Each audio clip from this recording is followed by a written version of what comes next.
इस वीडियो में हम बात करने वाले हैं भारत के प्रतापी शासक, भारत के एक वीर पुत्र और हमारे प्रेरणा स्रोत, इतिहास के एक ऐसे शख्सियत है। तो दोस्तों आज हम बात करने वाले हैं भारत के वीर प्रतापी, वीर शिरोमणि श्री महाराणा प्रताप के बारे में। महाराणा प्रताप के जीवन से संबंधित वो किस्से जो आपको अब तक इतिहास में नहीं बताए गए, कौन सी सच्चाई है जो महाराणा प्रताप की आपसे छुपाई गई, हल्दी घाटी युद्ध से पूर्व महाराणा प्रताप के जीवन की क्या परिस्थितियां रही थी, क्यों महाराणा प्रताप ने अकबर की अधीनता स्वीकार नहीं की थी, सारी जानकारी इस वीडियो में आपको मिलने वाली। इतना डिटेल्ड वीडियो आपको कहीं नहीं मिलेगा, तो ये वीडियो आप लास्ट तक देखना। और दोस्तों प्लीज अगर आप महाराणा प्रताप को सच्चे दिल से मानते हो तो हमारे चैनल को सब्सक्राइब करके इस वीडियो को लाइक जरूर कीजिएगा और कमेंट में महाराणा प्रताप अमर रहें आप जरूर लिखना। तो बात करते हैं महाराणा प्रताप के जीवन से। तो दोस्तों भारत के इस वीर पुत्र, वीर शिरोमणि महाराणा प्रताप सिंह जी का जन्म विक्रम संवत 1597 की जेठ शुक्ल तृतीया यानी कि 9 मई 1540 को कुंभलगढ़ दुर्ग के बादल महल में हुआ था। दोस्तों वहीं जन्म तो 1597 में हुआ था महाराणा प्रताप का विक्रम संवत की, लेकिन दोस्तों वहीं महाराणा प्रताप जी की जो मृत्यु है वो ईस्वी सन 1597 में हुई थी। दोस्तों महाराणा प्रताप जी का 1597 इस आंकड़े से जन्म और मृत्यु का संबंध है, क्योंकि विक्रम संवत 1597 में उनको जन्म और ईस्वी सन 1597 को उनकी मृत्यु हुई थी। तो अब बात करते हैं इनकी माता जयंती बाई पाली के अखीराज सोनगरा की बेटी थी और पिता उदय सिंह जी मेवाड़ के महाराणा थे जो अपने चारों ओर दुश्मनों से संघर्ष कर रहे थे। मेवाड़ जब उदय सिंह जी राजा थे तभी से मेवाड़ में दुश्मनों का साया मंडराने लगा था और मेवाड़ इतनी इंपॉर्टेंट लोकेशन थी पूरे हिंदुस्तान के लिए कि कोई भी राजा इसको जीतना चाहता था। महाराणा प्रताप का बचपन भीलों के बीच गुजरा और भील जाति के लोग इन्हें बचपन में किका कहकर पुकारते थे। दोस्तों भील जाति एक भारत की या फिर राजस्थान की इतनी महान जनजाति, इतनी वीर जनजाति है और ये मेवाड़ में कंधे से कंधा मिलाकर महाराणा प्रताप के साथ थी और बचपन भी महाराणा प्रताप का भीलों के साथ ही गुजरा और भील जाति के लोग इन्हें किका कहकर पुकारा करते थे। प्रताप के बचपन के समय दिल्ली पर शेरशाह सूरी का शासन हुआ करता था और वहीं राजपूताना की एक रियासत जिसको मारवाड़ रियासत कहते थे, मारवाड़ पर मालदेव का शासन हुआ करता था। राणा उदय सिंह की इन दोनों से भारी दुश्मनी थी और इसलिए मालदेव और शेरशाह के साथ उदय सिंह के कई युद्ध होते रहते थे। दोस्तों जितना शक्तिशाली शेरशाह था, जितने शक्तिशाली मुगल थे, उसी टाइम पीरियड में मारवाड़ पर एक शक्तिशाली राजा विराजमान थे, उनका नाम था मालदेव। दोस्तों मालदेव भी राजपूताना रियासत के एक खतरनाक राजा हुए थे अपने समय में, इनका भी हम अलग से वीडियो राजपूताना में जब मारवाड़ रियासत की बात करेंगे तो देखेंगे। मारवाड़ रियासत में भी इतने महान योद्धा हुए थे। राणा उदय सिंह की इन दोनों से भारी दुश्मनी थी और इसलिए मालदेव और शेरशाह के साथ उदय सिंह के कई युद्ध होते रहते थे। महाराणा प्रताप ने अपने बचपन से युद्ध में भाग लेना शुरू कर दिया, स्वाभिमानी के बीज उनके अंदर बचपन से ही पड़ने लगे थे। दोस्तों बात करते हैं महाराणा प्रताप के पारिवारिक कलेश के बारे में कि महाराणा प्रताप के परिवार में ऐसा क्या हुआ था कि महाराणा प्रताप की जगह उनके छोटे भाई को राजा बना दिया। तो महाराणा प्रताप जी का एक छोटा भाई था जगमाल। वैसे तो नियम के अनुसार बड़े बेटे होने के कारण महाराणा प्रताप को राजा बनाया जाना चाहिए था, लेकिन महाराणा उदय सिंह ने रानियों के प्रभाव में आकर छोटे बेटे जगमाल को मेवाड़ का उत्तराधिकारी घोषित कर दिया था। मेवाड़ के दरबारी और सामंतों को जगमाल के उत्तराधिकारी बनने की सूचना नहीं थी।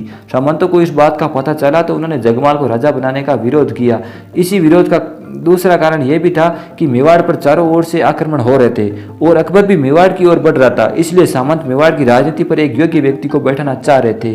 क्योंकि महाराणा उदय सिंह का दाह संस्कार घोगुंदा में हो रहा था तो महाराणा प्रताप का राज्याभिषेक भी घोगुंदा में ही किया गया था। तो महाराणा उदय सिंह का जो दाह संस्कार, अंतिम संस्कार घोगुंदा में हो रहा था, तो महाराणा प्रताप का राज्याभिषेक घोगुंदा में इसलिए किया गया क्योंकि जो जगमाल है उसको उत्तराधिकारी घोषित कर दिया था। और मेवाड़ की एक ऐसी परंपरा थी कि जो भी भावी राजा होगा वो मतलब राजा के या फिर अपने पिता के दाह संस्कार में भाग नहीं लेता था। तो जगमाल अपने आप को राजा मानता था, इसलिए वो दाह संस्कार में नहीं आया और महाराणा प्रताप गए तो महाराणा प्रताप को सामंतों ने वहीं पे उनका राज्याभिषेक कर दिया, राजा घोषित कर दिया। लेकिन दोस्तों जगमाल क्या कर रहा था, कुंभलगढ़ में अपना रासलीला करवा रहा था। जब सभी सामंत दाह संस्कार करके वापस लौटे तो उन्होंने जगमाल की जगह महाराणा प्रताप को राजा बना दिया। उस समय जगमाल के पास किसी का सपोर्ट नहीं होने के कारण उसने वहां तो विरोध नहीं किया, लेकिन कुछ समय बाद में अकबर के पास चला गया। अकबर ने जाजपुर जो भीलवाड़ा में है, राजस्थान की एक रियासत हुआ करती थी, ठिकाना हुआ करता था, उसकी जागीर देकर उसे अपने पक्ष में कर लिया। इसी बीच 28 फरवरी 1572 को कुंभलगढ़ दुर्ग में प्रताप का विधिवत रूप से राज्याभिषेक किया गया। तो 28 फरवरी 1572 को कुंभलगढ़ दुर्ग में प्रताप का विधिवत रूप से राज्याभिषेक कर दिया गया। पहले जो घोगुंदा में हुआ था, अब विधिवत रूप से अपने महलों में उस प्रताप का राज्याभिषेक कर दिया गया। अब मेवाड़ की स्थिति उस समय कैसी थी, हल्दी घाटी युद्ध से पहले क्या परिस्थितियां बन रही थी मेवाड़ में, उसके बारे में चर्चा करते हैं। महाराणा प्रताप को विरासत में कंटीला ताज मिला था। कंटीला ताज मिलने का मतलब कि चारों ओर से दुश्मन का जो साया है वो मेवाड़ पर मंडरा रहा था और लगातार अकबर भी जो है चारों तरफ मेवाड़ को अटैक करने की कोशिश कर रहा था। जब महाराणा मेवाड़ के राजा बने उस समय मेवाड़ की स्थिति बड़ी दयनीय थी। मेवाड़ का पूरी भाग जिसमें बदनौर, शाहपुरा, रायला मुगलों के अधीन थे और चित्तौड़ तो पहले से ही मुगलों के हाथों में आ गया था उदय सिंह के समय से ही। इसलिए प्रताप ने सबसे पहले कुंभलगढ़ को अपनी राजधानी बनाया। तो महाराणा प्रताप ने कुंभलगढ़ को अपनी राजधानी बनाई क्योंकि चित्तौड़ तो अकबर ने पहले ही जीत लिया था उदय सिंह के समय से ही। और कुंभलगढ़ में ही प्रताप ने तीसरी बार अपना राज तिलक करवाया। इस अवसर पर एक ऐसा भी शख्स आया हुआ था विधिवत रूप से। पहले तो महाराणा प्रताप ने गोगुंदा में अपना राज्याभिषेक कराया, फिर वापस वहां से जब वापस आए अंतिम संस्कार से तो उन्होंने अपना महल के अंदर कुंभलगढ़ में ही अपना राज्याभिषेक करवाया। लेकिन विधिवत रूप से जो फंक्शन का आयोजन, समारोह का आयोजन करके अपना राज्याभिषेक कराया जिसमें आसपास के अपने मित्रों को, राजाओं को बुलाया, तो वो तीसरी बार था। तीसरी बार कुंभलगढ़ में अपना राज्याभिषेक करवाया, राज तिलक करवाया। इस अवसर पर एक ऐसा भी शख्स आया हुआ था जिसे मारवाड़ का प्रताप कहते हैं, यानी कि दूसरे महाराणा प्रताप। उन्होंने भी महाराणा प्रताप की तरह ही अकबर की गुलामी को कभी भी स्वीकार नहीं किया और लगातार संघर्ष करके अकबर को कड़ी टक्कर दे रहे थे।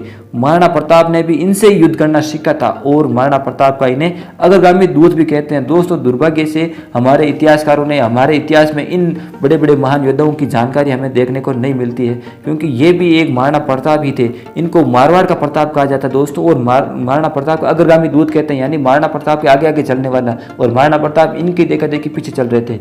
मतलब ये महाराणा प्रताप से पहले ही अकबर से संघर्ष कर रहे थे। लेकिन दुर्भाग्य से आप इनका नाम भी नहीं जानते होंगे कि मैं किसके बारे में बात कर रहा हूँ। दोस्तों, वे शख्स थे मारवाड़ के राव चंद्रसेन। दोस्तों, राव चंद्रसेन भी एक इतने महान पराक्रमी राजा हुआ करते थे कि अकबर इसको भी कब्जा करना चाहता था, लेकिन ये भी महाराणा प्रताप की तरह ही अकबर के चंगुल में कभी भी नहीं फंसे। इनके बारे में हम मारवाड़ रियासत वाले किसी वीडियो में विस्तार से बात करेंगे, इसलिए आप चैनल को प्लीज़ सब्सक्राइब कर लेना। ऐसे इतिहास जो हमारे शौर्य गाथाएं हैं वो आपको इस चैनल पर एकदम सटीक और एकदम सच्चाई के साथ मिलेगी। फिलहाल महाराणा प्रताप ये जानते थे कि अकबर कभी भी आक्रमण कर सकता है, इसलिए महाराणा ने आसपास की रियासतों से जैसे कि मारवाड़ रियासत हुई, बूंदी, डूंगरपुर, बांसवाड़ा, रणथंभौर, ईडर, सिरोही आदि से अच्छे संबंध बनाए। तो इन सबसे रियासत अच्छे संबंध बनाए ताकि जब भी युद्ध हो तो ये रियासतें अपने काम आए युद्ध के अंदर। प्रताप लगातार नई संधियां कर रहे थे और अपनी सैनिक शक्ति को बढ़ा रहे थे। अकबर महाराणा प्रताप की इस बढ़ती हुई शक्ति से घबराने लगा। अकबर ने जोधपुर और ईडर की अपनी सैनिक छावनियों को मजबूत करना शुरू कर दिया। लंबे समय से मेवाड़ पर मुगलों के आक्रमण हो रहे थे, इसलिए मेवाड़ की जनता भी परेशान होने लगी थी। बहुत समय से मेवाड़ पर युद्धों का साया मंडरा रहा था, कभी युद्ध हो रहा था तो उनमें निराशा और उदासीनता की भावना आने लगी थी। प्रताप ने सबसे पहले अपनी जनता का मनोबल बढ़ाया, लोगों को स्वतंत्रता और स्वाभिमान की रक्षा के लिए प्रेरित किया। इस कदम में महाराणा प्रताप के साथ राजस्थान की एक वीर जनजाति भील भी उनके साथ कंधे से कंधा मिलाकर चल रही थी। महाराणा प्रताप के समय मेवाड़ में एक नए युग की शुरुआत हो रही थी। तो महाराणा प्रताप ने अपनी जनता का मनोबल बढ़ाया, उनको स्वाभिमान की और शुद्धता की रक्षा के लिए प्रेरित किया। तो इस प्रकार महाराणा प्रताप के समय मेवाड़ में एक नए युग की शुरुआत होने लग गई थी। लेकिन दोस्तों, दूसरी ओर अकबर जो है वो किसी भी हाल में संपूर्ण भारत पर अपना नियंत्रण करना चाहता था। उसने राजस्थान की मेवाड़ के अलावा जितने भी बाकी कई रियासत थी, जिसमें जयपुर रियासत हुई, बीकानेर रियासत हुई आदि से वैवाहिक संबंध बनाकर अपना नियंत्रण स्थापित कर दिया था। अकबर की सबसे बड़ी समस्या तो मेवाड़ ही थी। मेवाड़ जो है वो महाराणा प्रताप के कब्जे में नहीं आ रही थी। महाराणा प्रताप किसी भी हाल में मुगलों के अधीन नहीं आना चाहते थे। लेकिन दोस्तों, अकबर भी एक चतुर सम्राट था। उसने मेवाड़ से भी वैवाहिक संबंध बनाने की पूरी कोशिश की, लेकिन प्रताप अपनी बहन बेटियों को किसी भी कीमत पर मुगलों से विवाह नहीं करवाना चाहते थे। अकबर फिर भी साम दाम दंड भेद के तरीके से मेवाड़ को हथियाना चाहता था। इसके बाद अकबर ने महाराणा प्रताप को मुगलों के अधीन करने के लिए 4 बार अलग अलग लोगों को शांतिदूत के रूप में भेजा। हुआ क्या कि अकबर ने समझाने के लिए अलग अलग तरीके अपनाए। अकबर चाहता था कि मेवाड़ किसी भी हाल में अकबर के नियंत्रण में आ जाए और वो उसके गुलामी स्वीकार कर ले, लेकिन महाराणा प्रताप तो स्वीकार करना नहीं चाहते थे। तो राजस्थान की और भी बहुत सारी रियासत थी, जिसमें जयपुर यानी आमेर रियासत और बीकानेर रियासत, ये रियासतें अकबर के मतलब वैवाहिक संबंधों से सुलह कुल की नीति के द्वारा, अकबर की एक सुलह कुल की नीति थी जिससे कि मतलब तो राजस्थान की और भी रियासतें जैसे जयपुर और बीकानेर, ये रियासतें क्या कि अकबर की एक सुलह कुल की नीति हुआ करती थी। सुलह कुल का मतलब राजपूत इतने वीर थे कि उनसे लड़ना तो मुश्किल था मुगल सैनिकों के लिए। ये तो लड़ने के लिए तैयार रहते थे राजपूत हर समय, लेकिन अकबर चाहता नहीं था कि उनको लड़ाई से हो। अकबर सबसे पहले उनको बातचीत से या विवाह के द्वारा संबंध बनाकर उनको अपने पक्ष में करना चाहता था। तो जयपुर और बीकानेर वाली रियासतें तो वैवाहिक संबंधों के द्वारा अकबर के साथ अपने पक्ष में हो गई, लेकिन मेवाड़ जो है वो किसी भी हाल में अकबर के अधीन नहीं आना चाहती थी। लेकिन इसके बाद भी अकबर ने जो है महाराणा प्रताप को समझाने के लिए, अपने पक्ष में करने के लिए 4 लोगों को भेजा शांति दूत के रूप में कि भाई जाओ तुम लोग महाराणा प्रताप को समझा के आओ, अपने पक्ष में करके आओ। तो अब अकबर के शांति अभियान कौन कौन थे? अकबर ने 4 लोगों को भेजा शांति अभियान के रूप में महाराणा प्रताप को समझाने के लिए। तो पहला आदमी सितंबर 1572 में जलाल का कोची आया, महाराणा प्रताप के पास आया। लगातार 2 महीने तक बातें चली, लेकिन प्रताप संधि के लिए राजी नहीं हुए। अकबर इस समय अहमदाबाद में था और वे इन सब से नाराज नहीं हुआ। हालांकि जो जलाल का कोची आया महाराणा प्रताप को समझाने के लिए, तो 2 महीने तक बात चली, लेकिन प्रताप राजी नहीं हुए। तो अकबर ने फिर ट्राई किया और दूसरी बार उसने मार्च 1573 में आमेर जयपुर के राजा मान सिंह को महाराणा प्रताप को समझाने के लिए भेजा। मान सिंह भी प्रताप को अपने पक्ष में नहीं कर पाए थे, और ये राजा मान सिंह वही थे जो आगे जाकर हल्दीघाटी युद्ध में सेनापति बनेंगे अकबर की सेना के। ये पहले महाराणा प्रताप को समझाने के लिए आए थे, लेकिन महाराणा प्रताप इनकी किसी भी बात का जो है समर्थन नहीं किया और अकबर की जो गुलामी किसी भी कीमत पर स्वीकार नहीं करना चाहते थे। तो मान सिंह के बाद अकबर ने इसके पिता भगवंत दास को भी अक्टूबर 1577 में प्रताप के पास भेजा, लेकिन यह वार्ता भी असफल हो गई थी। और इस बार अंत में राजा टोडरमल को दिसंबर 1573 में अकबर ने भेजा। अकबर ने 4 बार शांति दूत तो भेजे, लेकिन महाराणा ने किसी भी कीमत पर मेवाड़ के स्वाभिमान से समझौता नहीं किया और अकबर को मेवाड़ की स्वतंत्रता बर्दाश्त नहीं हो रही थी। अब युद्ध निश्चित हो गया था। अकबर तो चाहता था कि मेवाड़ को हम सामदम भेद के तरीके से अपने पक्ष में कर ले, लेकिन महाराणा प्रताप राजी नहीं हो रहे थे। तो अब जाहिर ये बात है कि भाई अब युद्ध निश्चित हो गया, अब तो युद्ध होकर ही रहेगा और दूसरा कोई चारा ही नहीं बचा। लेकिन महाराणा प्रताप भी एक बहादुर थे, एक कुशल राजा थे। जब तक अकबर शांति प्रस्तावों को भेज रहा था, लगभग 4 साल 5 साल टाइम बहुत बीत गया, तो प्रताप अपनी सैनिक शक्ति को बढ़ा रहे थे और युद्ध की तैयारियां कर रहे थे। तो 4-5 साल का जो समय मैं बता रहा हूँ, उसमें देखो 1572 और 73 तो अकबर का शांति अभियान में चला गया। 1574 से 73 तक अकबर बंगाल और मारवाड़ के चंद्रसेन वाले अभियान में उलझा रहा, वो इन सबसे युद्ध वगैरह में उलझा रहा, शांति वार्ता में। फिर मार्च 1576 में अकबर फतेहपुर सीकरी से रवाना होकर अजमेर पहुंचा। तो अजमेर 1576 में मार्च में 1576 में अजमेर आया। तो अजमेर में आकर इसने युद्धों की रणनीति के बारे में चर्चा शुरू कर दी। अब अकबर युद्ध की तैयारियां करने शुरू कर चुका है और अकबर ने हल्दीघाटी युद्ध की तैयारी अजमेर के मैगजीन दुर्ग में की थी। वहीं पर राजा मान सिंह को सेनापति घोषित किया। एक हिंदू को सेनापति बनाने का अकबर की सेना ने खूब विरोध किया, लेकिन अकबर ने अपना निर्णय नहीं बदला। अकबर एक हिंदू के सामने एक हिंदू को लड़ाना चाहता था। मान सिंह को सेनापति बनाने का दूसरा कारण यह भी था कि मान सिंह अकबर का स्वामी भक्त था और पहले भी अकबर के लिए कई युद्ध कर चुका था। क्योंकि ये जयपुर और बीकानेर वाले रियासतों के राजा थे, तो वो मनसबदार हुआ करते थे मुगलों के दरबारों में। तो और ये स्वामी भक्त भी हुआ करते थे। अकबर या फिर जो भी मुगल है वो इनको अलग अलग अभियानों में भेजते थे, जैसे कि शिवाजी के खिलाफ जय सिंह को भेजा करते थे। तो इस प्रकार मतलब ये राजा अकबर के स्वामी भक्त हुआ करते थे। तो अकबर ने इनको हल्दीघाटी युद्ध के लिए अपना सेनापति बना लिया। मान सिंह अकबर के लिए कुछ खास भी था, इसलिए अकबर ने मान सिंह को फरजंद की उपाधि दी। तो ये कंपटीशन के लिए एग्जाम में पूछा जाता है कि मान सिंह को फरजंद की उपाधि किसने दी, तो अकबर ने दी। तो इसलिए एक बोनस फैक्ट है। अब महाराणा प्रताप की तैयारियां कैसी थी? प्रताप तो कब से इस युद्ध के लिए तैयार थे। वह मान सिंह की सारी गतिविधियों की जानकारी ले रहे थे। महाराणा प्रताप ने युद्ध वाली सभी जगहों को पहले से ही उजाड़ कर खाली कर दिया था, ताकि अकबर की सेना को किसी भी प्रकार की सहायता न मिल पाए।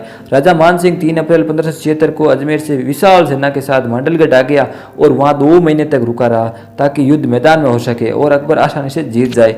लेकिन महाराणा प्रताप को खुले मैदान में युद्ध नहीं करना था। उन्हें पता था कि मैदानी भाग में अकबर की सेना मजबूती से लड़ेगी और उन्हें सहायता भी आसानी से मिल जाएगी। प्रताप पहाड़ी भागों में युद्ध करना चाहते थे, क्योंकि दोस्तों अकबर पूरे संपूर्ण भारत का राजा था, पूरे हिंदुस्तान का बादशाह था और वही मेवाड़ एक छोटी सी रियासत थी। तो उनके पास सेना भी कितनी होगी, और पूरे हिंदुस्तान के जो बादशाह था उसके पास तो सेना भी बहुत ज्यादा होगी।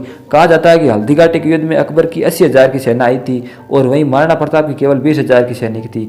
तो 20,000 की सैनिकों के मुंडा सामने 80,000 के सैनिक मतलब क्या ही टिक पाएंगे। तो इसलिए महाराणा प्रताप का पहला पक्ष यह था कि हम जो युद्ध है वो मैदान में नहीं करेंगे, पहाड़ी इलाकों में करेंगे, ताकि पहाड़ी इलाकों में अकबर की सेना के लिए लड़ना मुश्किल हो जाए।